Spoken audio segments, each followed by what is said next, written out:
क्रोध मनुष्य की जिंदगी को नरक बना देता है। त्रिविधम नरकस्य इदं द्वारम नाशनम आत्मनः कामः क्रोधः तथा लोभः तस्मात् एतत्त्रयं त्यजेत्। एतैः विमुक्तः कौन्तेय तमोद्वारैस्त्रिभिः नरः आचरति आत्मनः श्रेयः ततो याति परां गतिम्। श्लोक गा रहा। ये श्लोक श्रीमद् भगवत गीता का श्लोक है। श्री कृष्ण कहते हैं अर्जुन, 3 नरक के द्वार हैं, काम, क्रोध और लोभ। लोभ को तो पाप का बाप भी कहा गया है। सभी पाप है लेकिन लोभ पाप का बाप है। बहुत खतरनाक चीज है लोभ।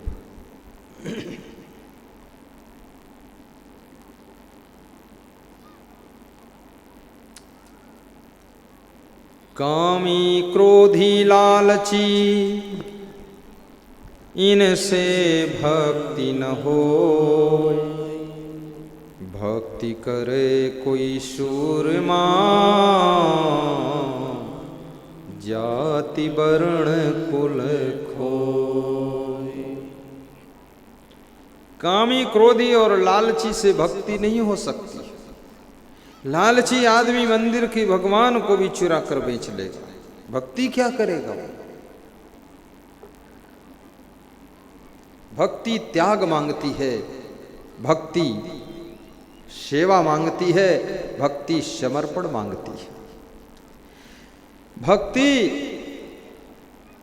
अहंकार से मुक्ति मांगती है, भक्ति नम्रता मांगती है। जहां अकड़ है वहां भक्ति की पकड़ कमजोर हो जाती है। जहां अकड़ खत्म हो जाती है वहीं पर भक्ति की शुरुआत हो जाती है। इसलिए निवेदन करूंगा कि नम्रता, और नम्रता की शुरुआत सबसे पहले अपनी मां से विनम्र होकर रहो। कितने लोग अपनी मां को बुढ़िया कहते हैं, नाराज हो जाते तो उसको बुढ़िया कहते, और पिता को बूढ़ऊ कहते हैं। मां को बुढ़िया कहना और पिता को बूढ़ऊ कहना, ये एक प्रकार से उनका अपमान हो जाएगा। ये तुम्हारा शरीर भी तो मां के शरीर से ही निर्मित होकर पैदा हुआ है। उनको बुढ़िया मत कहना। ऐसा कहना, मेरी मां बहुत अच्छी है, मेरे पिताजी बहुत अच्छे हैं। और तुम जिसकी मां हो, अच्छी मां बनो, अच्छे पिता बनो। हर चीज तुमको अच्छी पसंद है। घड़ी हो तो अच्छी हो, चप्पल चाहिए तो अच्छे चाहिए, साड़ी चाहिए तो अच्छी चाहिए, गाड़ी चाहिए तो अच्छी चाहिए, मकान चाहिए तो अच्छा चाहिए, पैंट शर्ट चाहिए तो अच्छी चाहिए, घड़ी चाहिए तो अच्छी चाहिए, सब कुछ तुमको अच्छा चाहिए। तो मैं आपसे कहूँगा, तुम स्वयं भी तो अच्छे बनो। अगर खुद अच्छे बन जाओगे तो जो चीज तुम्हारे बदन पर आएगी वो अच्छी ही लगने लग जाएगी।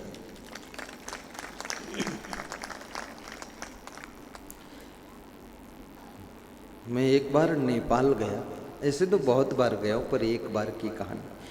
वहाँ से 12 रुपये के चप्पल लाया। सबसे सस्ता मैंने कहा कौन सा चप्पल, 12 रुपये का। और वो चप्पल मेरे पास में 1 साल तक चलता रहा। तो मैंने सोचा ये 12 रुपये का चप्पल 1 साल तक चल रहा है। तो नेपाल के लोग मेरे आश्रम जब आए तो उनको मैंने दिखाया, ये तुम्हारे देश का 12 रुपये का चप्पल है। बोले गुरुदेव आप जब पहनते हो चप्पल अच्छा लगता है। तो हमने कहा क्यों? बोले क्योंकि आपका जीवन अच्छा है।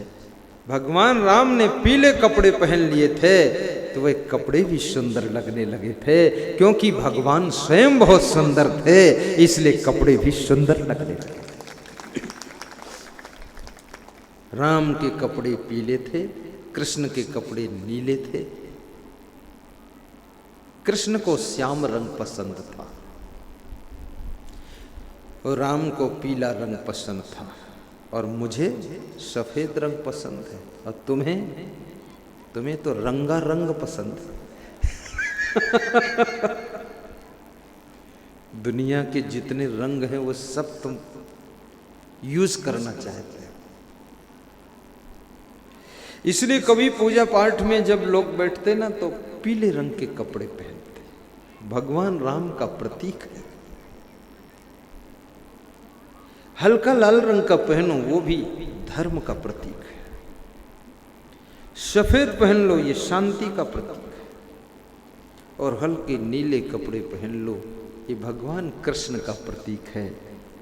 और याद रखना, और कोई भी कलर पहन लो,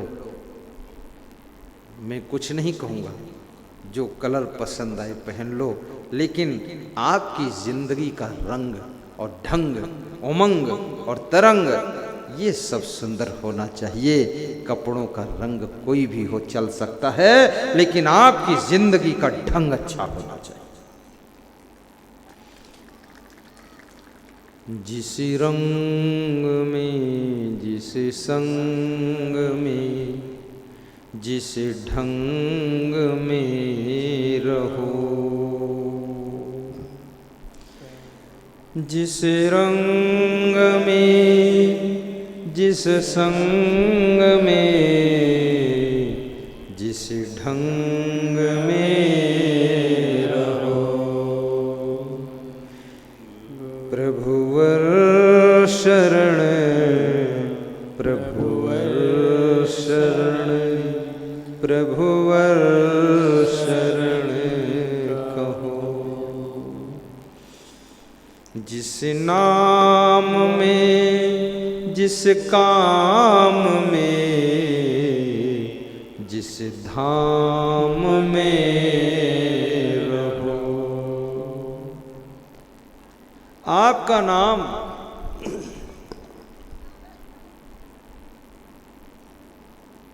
सुंदर लाल है, लेकिन आप सुंदर नहीं हैं। कोई बात नहीं, आप सुंदर बनो। नाम लखपति है, कौड़ी पास में नहीं। नाम से क्या हो? एक स्त्री के पति का नाम ठनठन गोपाल था। क्या नाम था? तो वो कभी एतराज नहीं करती थी कि मेरे पति का नाम ठनठन गोपाल, तो क्या फर्क पड़ता नाम से, चलो ठनठन गोपाल से। लेकिन पड़ोसी स्त्री ने एक दिन उसकी मजाक किया, अरे तू तेरे पति को समझा, या तो नाम बदल दे और या तो तू फिर पति बदल दे। तो कम बुद्धि की स्त्री थी वो। उसने पति से कहा अपना नाम बदलो। तो पति ने कहा सभी डॉक्यूमेंट में भी ठनठन गोपाल है, बदल कैसे दूं? तो पत्नी जिद्दी स्वभाव की थी, उसने कहा मैं फिर तुमको बदल दूंगी। तो पति ने कहा तेरी इच्छा, बदल दे। तो अपने पति को छोड़कर चल पड़ी कि मैं कोई अच्छे नाम का पति ढूंढूंगी। तो ढूंढने निकली।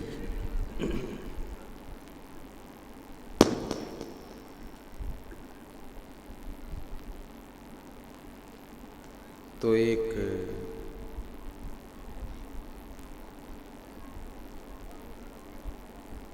आदमी की लाश जा रही थी रास्ते में। तो उस स्त्री ने पूछा तुम लोग कहाँ जा रहे हो? बोले ये हमारे गांव के अमर सिंह थे, ये मर गए हैं, तो इनको दफन करने जा रहे। बोले अमर सिंह और मर गए? तो उसको संदेह हुआ, जब नाम अमर सिंह तो मर क्यों गए, और मर गए तो अमर सिंह कैसे फिर? तो उसको कुछ ज्ञान होने लगा। फिर और आगे बढ़े तो एक आदमी भीख मांग रहा था। उससे पूछा तुम्हारा नाम क्या है? बोले मेरा नाम धनपाल है। बोले नाम धनपाल और बने हो भीखपाल, ये भिक्षा मांग रहे हो? तो और ज्ञान हो गया उस स्त्री को। फिर थोड़ा आगे और बढ़ी तो एक स्त्री वो सूखे गोबर बीन रही थी इकट्ठा। यह गोबर को क्या कहते? सूख जाता जब, सूखने के बाद क्या बोलते उसे? कंडे। कंडे साथ में लाओ हंडे। गोबर के कंडे बीन रही थी एक स्त्री। तो उससे पूछा तेरा नाम क्या है? उसने कहा मेरा नाम लक्ष्मी देवी है। अरे बोले लक्ष्मी देवी नाम और कंडे बीन रही, ये नाम में तो कोई दम ही नहीं है। तो घर वापस लौट आई। शाम को जब वापस आई तो पति ने कहा क्या बात है, कोई ढूंढा नहीं दूसरा पति? तू तो कह रही थी पति बदल दूंगी, तो बदला नहीं। उसने कहा दिन भर ढूंढा पर कोई मिला नहीं। बोले कोई मिला ही नहीं? कैसे नहीं मिला? बोले सब देख लिया टटोल के। तो क्या टटोला? तब उसने बताया अमर रहे सो मर गए। जो अमर सिंह थे वो मर गए, मिले हमको। अमर रहे सो मर गए और भीख मांगे धनपाल, और लक्ष्मी जी कंडे बीने, सबसे अच्छे हमारे ठनठन गोपाल। ठनठन गोपाल ये क्या है?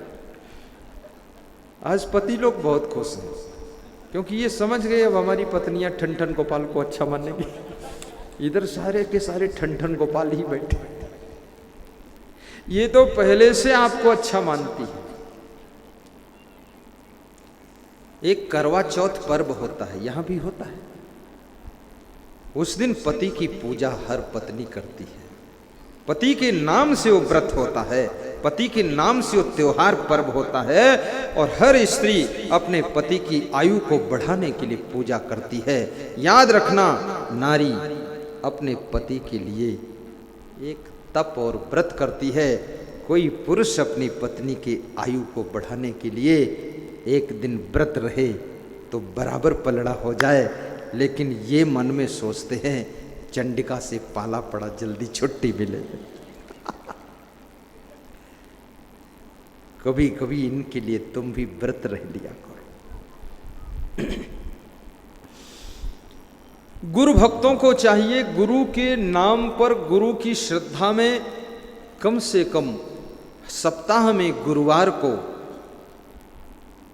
व्रत रहे, शाम को एक टाइम भोजन ले और दिन में फल और रस ले ले, पानी पी ले, और एक टाइम शाम को भोजन लेकर दिन भर व्रत रह करके गुरु का स्मरण ज्यादा होगा, गुरु की महिमा की याद आएगी। ये व्रत कोई साधारण चीज नहीं है। जिसके नाम पर तुम व्रत लेते हो उसकी याद हर सांस सांस में आती रहती है।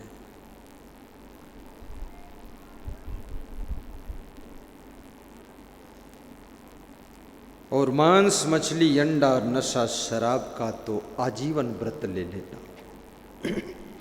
आज इसी पावन मंडप में, जिंद बाबा के सानिध्य में, यज्ञशाला के समीप में, और मेरे साथ में संकल्प ले लो कि मांस, मछली, अंडा, नशा, शराब, मुर्गा, बीड़ी, सिगरेट, गांजा, चरस, तंबाकू, पुड़िया का त्याग करता हूँ, अखंड व्रत लेता हूँ। आज से अब इसे प्रयोग नहीं करूँगा। अब गुरुदेव के चरणों में इसको त्याग करके अपने घर को स्वर्ग बनाऊंगा। ये संकल्प लो। संकल्प हो हमारा, इंसान हम बनेंगे।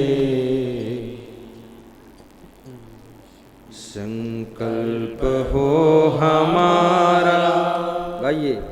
इंसान हम बनेंगे, इंसान बन गए तो महान भी बनेंगे। इंसान बन गए तो महान भी बनेंगे। संकल्प हो हमारा इंसान हम बनेंगे। इंसान बन गए तो भगवान भी बनेंगे। इंसान बन गए तो भगवान भी बनेंगे। हम एक ही चमन के हैं फूल न्यारे न्यारे। हम एक ही चमन के फूल न्यारे न्यारे। लगते हैं कितने प्यारे, खिलते रहे खिलेंगे। लगते हैं कितने प्यारे, खिलते रहे खिलेंगे। संकल्प हो हमारा इंसान हम बनेंगे। इंसान बन गए तो भगवान भी बनेंगे।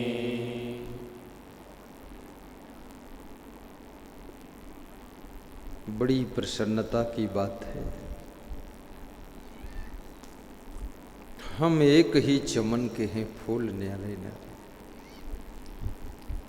कोई हिंदू है, कोई मुसलमान है, कोई सिख है, कोई ईसाई है, कोई जैन, यहूदी, पारसी, बौद्ध है। बहुत बड़ी बात है। हिंदू मुस्लिम की एकता का प्रतीक यहाँ पर मजार भी है और हिंदुओं का दरबार भी है। पीर बाबा भी है, जिंद बाबा भी है और हिंदुओं के देवी देवता भी है। लेकिन ये पीर बाबा और जिंद बाबा और हिंदुओं के देवी देवता साथ साथ प्रेम से रह रहे। हिंदू मुसलमान को भी यहां से सीखना चाहिए कौन है हिंदू, कौन है मुसलमान। वास्तव में हम सब एक इंसान हैं। लेकिन ये ज्ञान बहुत कम लोगों को है। ज़्यादातर लोग डिस्टर्ब बहुत है। मुसलमान चाहता है कि एक भी हिंदू न रहे, सब मुसलमान बन जाए तो ठीक है। और हिंदू चाहता है मैं रहूंगा जरूर, चाहे कुछ भी करूं। इसलिए तैमूर लंग ने कितने करोड़ हिंदुओं को मारा था। चंगेज खान ने कितने हिंदुओं की हत्या की थी। अकबर ने कितने हिंदुओं को मौत के घाट उतारा था। आज भी आप देखिए, जहां मुस्लिम भाई ज्यादा है हिंदुओं पर अत्याचार कर देते हैं, और जहां हिंदू फिर रूठ गए तो मुसलमानों को चटनी बनाते हैं। आज भी ये सब उत्पात चल रहा है। मगहर जहां पर कबीर ने अपनी देह का त्याग किया था, वहां पर कहते हैं चादर उठाई गई तो 3 फूल मिले थे, 2 हिंदुओं ने ले लिए, एक मुसलमान को मिल गया। तो वहाँ कबीर की मजार भी बनी है और कबीर की समाधि भी बनी हुई है। हिंदू समाधि की पूजा करते हैं और मुसलमान मजार की पूजा करते हैं। लेकिन कबीर ने हिंदू मुस्लिम को जोड़ने का प्रयास किया, पर कबीर का शरीर जब छूट गया तो उनके शरीर को भी 2 जगह धर कर पूजना शुरू किया। उनके शरीर को भी जोड़ ना सके लोग, उसको भी 2 खंडों में कर दिया। कहाँ कबीर का ज्ञान समझ में आया? क्यों अलग अलग मजार बना रहे हो, अलग अलग कर रहे हो? और दोनों एक दूसरे से टेंशन में रहते। मैं एक बार गया था, देखा था, दोनों गाल फुलाए रहते। मैंने कहा करो पूजा। क्या ज्ञान नहीं हो रहा। हम और आप एक ही चमन के फूल है। द्वेष की भावना मिटाकर घर घर में प्रेम की गंगा बहनी चाहिए। मानव मानव में प्रेम होना चाहिए। और जहाँ प्रेम की कमी हो जाती है वहाँ शांति समाप्त हो जाती है। राग द्वेष वियुक्तैस्तु विषयान इंद्रिय शरण।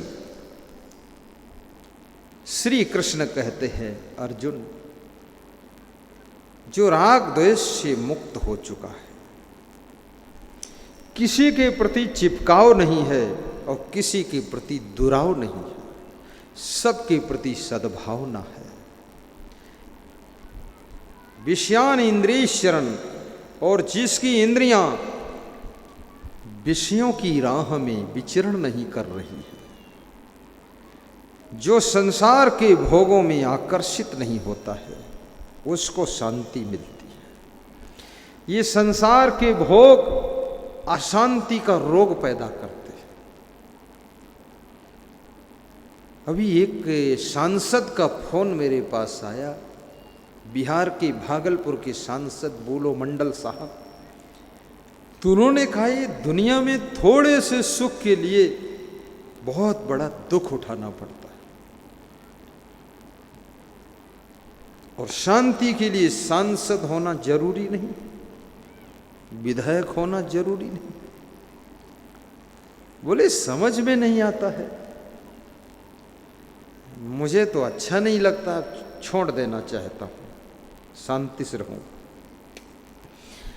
तो मैंने कहा कि जल में जैसे कमल रहता है, ऐसे राजनीति में कमल बन करके खिलो, निर्लिप्त रहो और मुक्त रहो और शांत रहो और देश का विकास करो। तुम सांसद हो। राजनीति में भी अच्छे लोगों की आवश्यकता है। कितने लोग कहते राजनीति लफड़ा है, राजनीति कचड़ा है, राजनीति पचड़ा है, लेकिन मैं कहता हूं राजनीति के बिना देश कैसे चलेगा, प्रदेश कैसे चलेगा। इसलिए राजनीति में अच्छे लोगों को प्रवेश करना चाहिए और टिकट लेकर चुनाव भी लड़ना चाहिए। आज मेरे पास में वो मखमल साहब आए, मखमल नाम है, मखमल सिंह, बोले टिकट लेना है, विधायक का चुनाव लड़ना, ठीक से आशीर्वाद दे दीजिए। तो मैंने कहा आपकी पर्सनालिटी भी दमदार है, लड़ जाओ। बोले बिल्कुल तैयारी है। जब जब हो ही धर्म की हानि, बढ़ई असुर अधम अभिमानी, तब तब प्रभु धरि मनोज शरीरा, हरहि सकल सज्जन भव पीरा। जब जब हो ही धर्म की हानि, बढ़हि असुर अधम अभिमानी, तब तब प्रभु धरि मनुज शरीरा, हरहि सकल सज्जन भव पीरा। यदा यदा ही धर्मस्य ग्लानिर्भवति भारत, अभ्युत्थानम् अधर्मस्य तदात्मानं सृजाम्यहम्। परित्राणाय साधूनां विनाशाय च दुष्कृतां, धर्म संस्थापनार्थाय संभवामि युगे युगे। जब जब हो ही धर्म की हानि, बढ़हि असुर अधम अभिमानी, तब तब प्रभु धरि मनुज शरीरा, हरहि सकल सज्जन भव पीरा। आज ये धार्मिक अनुष्ठान धामनिया खोरी की धरा पर चल रहा है। एक तरफ यज्ञ के मंत्र उच्चारण हो रहे हैं, दूसरी तरफ भागवत कथा व्यासपीठ से प्रसारित हो रही है, तीसरी तरफ मजार पर दुआएं मांगी जा रही हैं और चौथी तरफ मुझको बुला करके दमादम मस्त कलंदर प्रवचन कराया जा रहा है। क्या बात है। राग द्वेष वियुक्त विषयान इंद्रियश्चरण आत्मवशैर विधे आत्मा। जिसका मन आत्मा में स्थित है, मन चंचल नहीं है। मेरा मन डोले मेरा तन डोले, मेरे दिल का गया करार रे, ऐसी दशा नहीं है। जिसका मन आत्म स्थित है, भटकता नहीं है मन। और ये मन ऐसा है, ये भटक भटक जाता है। हमारे संत जी एक भजन गाते हैं कि जितना इसे समझाऊं उतना ही मचल जाए। तो मैं उसको बोला तू क्यों समझाता है? जब जितना समझाता उतने ही मचलता है तो मत समझा, तो जितना मचला है उतने मचला रहेगा, नहीं और मचलेगा। तो संत संकोच में पड़ गया। वास्तव में ये मन, जिस विद्यार्थी का मन चंचल है, विद्या अध्ययन में वो फेल हो जाता है। और जिस महिला का मन चंचल है वो घर की व्यवस्था में फेल हो जाती है। अभी एक छत्तीसगढ़ में भक्त बता रहा था कि मेरी पत्नी जब देखो तब टीवी खोलकर बैठी रहती, सीरियल देखती रहती, पिक्चर देखती रहती, पूरे घर के बर्तन भी ठीक से नहीं धोती है, झाड़ू नहीं लगाती है, पोछा नहीं लगाती है, सामान सेट नहीं करती है और टीवी में घुसी बैठी रहती है। तो मैंने कहा उससे बता दो थोड़ा प्रवचन सुन लिया करे। बोले जब आपका प्रवचन आता है तब उठ करके झाड़ू लगाना शुरू करती है। बहुत मूर्ख है।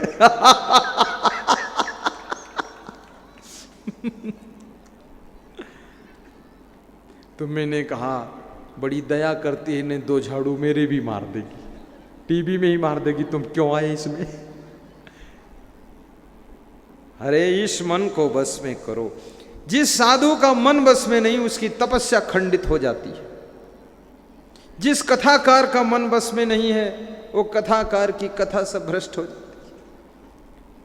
जिस शिक्षक का मन बस में नहीं है वो विद्यार्थियों को कभी महान नहीं बना सकता है। और जिस डॉक्टर का मन में बस में नहीं है वो रोगियों पर दया करके इलाज नहीं कर सकता है। लोभ लालच में रोगी रोग से मरे न मरे, लेकिन डॉक्टर की फीस से मर जाता है जिसका मन बस में नहीं है। डॉक्टर को भी लोभ से मन को बस में रखना चाहिए। ये मन जब इसको तुम बस में कर लेते हो तो आपके साथ ही मित्र का काम करता है। जब इस मन के वश में तुम हो जाते हो तो ये मन तुम्हारे साथ शत्रु का काम करता है। और मन को संभालने के लिए सत्संग, प्रवचन, स्वाध्याय, साधना की जरूरत है। आपका मन वश में रहे। प्रसादम अधिगच्छति, श्री कृष्ण कहते हैं, उसको शांति की प्राप्ति होती है। आपका जीवन शांतिपूर्वक व्यतीत हो, ऐसी मैं शुभकामना करता हूँ। आप सभी को धन्यवाद देता हूँ।